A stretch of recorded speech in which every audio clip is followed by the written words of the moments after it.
जब अमेरिका का संविधान लागू हो गया था और जॉर्ज वाशिंगटन पहले प्रेसिडेंट हो गए थे, जेफरसन उस वक्त फ्रेंच रिवॉल्यूशन के वक्त फ्रांस चले गए थे। लौट के आए तो उन्होंने क्वेश्चन किया वाशिंगटन से कि तुमने सीनेट को क्यों स्वीकार कर दिया।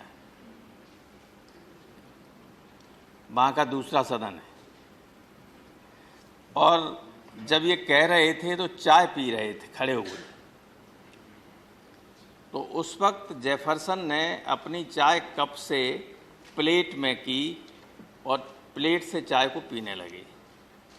तो वाशिंगटन ने कहा कि मेरे आपके सवाल का जवाब तो आपने खुद दे दिया। तो क्या मतलब कि आपने ये चाय इसमें क्यों डाली कप से प्लेट में कि चाय ठंडी करने के लिए। बोले यही काम सीनेट करेगी, यही काम राज्यसभा करती है। लोकसभा में तनाव में आकर, जल्दबाजी में आकर अगर कोई फैसला होता है तो उसको रोकने का काम, उसको सुधार करने का काम राज्यसभा करती है, सेकंड चैम्बर करता है। ये बहुत महत्वपूर्ण सदन है और आज से नहीं, दुनिया के इस तरह के जो भी सदन हैं उनका विधि निर्माण के हाथ में के क्षेत्र में और अन्य मामलों में बहुत महत्वपूर्ण योगदान रहा है। कई ऐसे विधेयक हैं जो राज्यसभा में ही लाए गए, उसके बाद लोकसभा में गए और पारित हुए।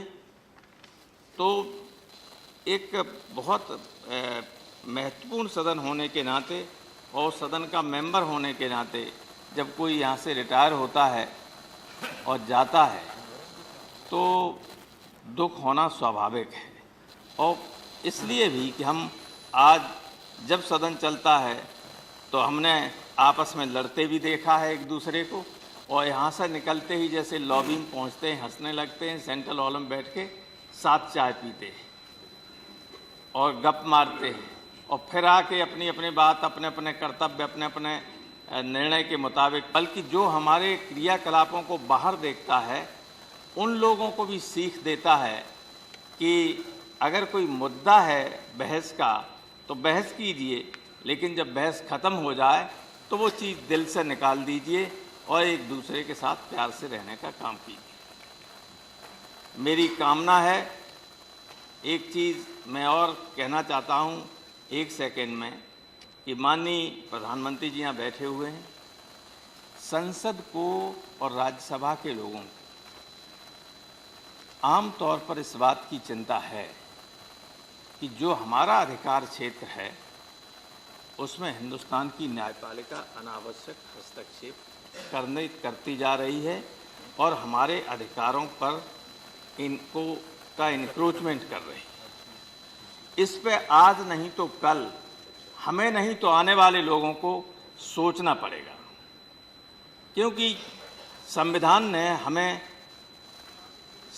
संसद को विधि निर्माण का काम दिया है, कानून बनाने का काम दिया है, हम बजट बनाने का काम किया है।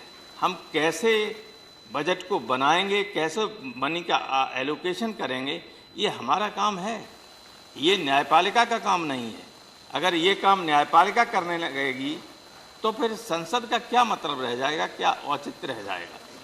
इसलिए इस अवसर पर हमें ये भी गंभीरता से सोचना पड़ेगा, आने वाला मानसून सेशन जब आएगा तब इस पर सोचिए, कभी सोचिए, लेकिन ये बहुत आवश्यक है कि संसद की गरिमा और संसद की शक्तियों पर किसी बाहरी, किसी तीसरी ताकत का सुप्रीमेसी या उसका हस्तक्षेप लगे न। लोगों को अपने अपने क्षेत्रों में सब संप्रभु हैं, सबको अपना अपना अधिकार प्राप्त है। संविधान ने स्पष्ट लाइन ऑफ डिमार्केशन खींच दी है, इसके बावजूद ये सब हो रहा है, ये चिंता की बात है। मैं सभी को जो रिटायर हो रहे हैं सदस्य, उनका जीवन सुखी रहे। मेरी तो कामना ये है कि आज नहीं तो कल भी लौट के फिर आएँ और अपनी पार्टी के लिए काम करें, समाज के लिए काम करें और देश के लिए काम करें। वो तालियां बजाते रहे, हम देखते रहे। नहीं, ऐसा कुछ नहीं, सबके लिए है। तालियां बजाने आप आपके लिए भी है। 50 साल से ये होते रहा। 50 साल से ये होते रहा। अरे तुम तो बोलने वाले 15 साल भी वही बोलते रहो, 100 साल तक तुम बोलते रहो वही।